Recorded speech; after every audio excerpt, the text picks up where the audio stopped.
Guys, sino sa inyo nakakilala sa punong ito? Ayan oh. Ang ganda guys oh.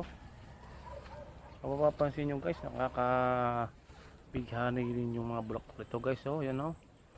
Yung mga naninilaw na yan, ito, mga dilaw na yan, yan. Ang gaganda po guys.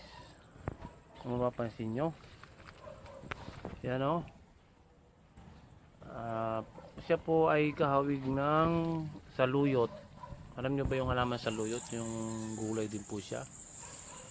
Ito guys yun oh, ang ganda ng bulaklak niya. Kung mapapansin nyo, may mga dilaw siyang maliliit na pino. Yan oh. Na ang ganda pong pagmasdan, lalo po sa mga nagbulaklak na po yan. Yan guys oh. Ito po ay pwede po natin lagay sa hardin natin. Yan guys oh, ang ganda ng puno, mapula-pula siya. Napakaganda po niyan guys. Kayo po ba ay nakakita ng ganitong halaman na ito po ay pwede pong ilagay sa hardin, pero hindi ko po siya kinukuha at magaganda naman po tubo niya oh. Yan guys.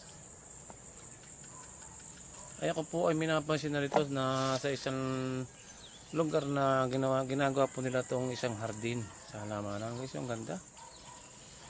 Ito guys yung bunga niya no. Kung makikita nyo guys, itong yung mabang niya, yan yung bunga niya. Ang ganda guys, so, ang dami po niyan guys dito. Yan guys oh. Ito yung bulaklak niya, ang ganda.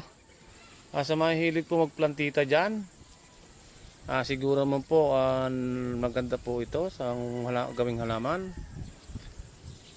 Yan oh, ang mga plantita po ang magagaling po humusga ng kartong klaseng halaman. Napakaganda po guys. Pwede po natin siyang gawing sa hardin. Ito pa guys oh. Yan pa guys yung iba. Yan po guys. Ang bilis po kasi nila magparami. Yan guys oh.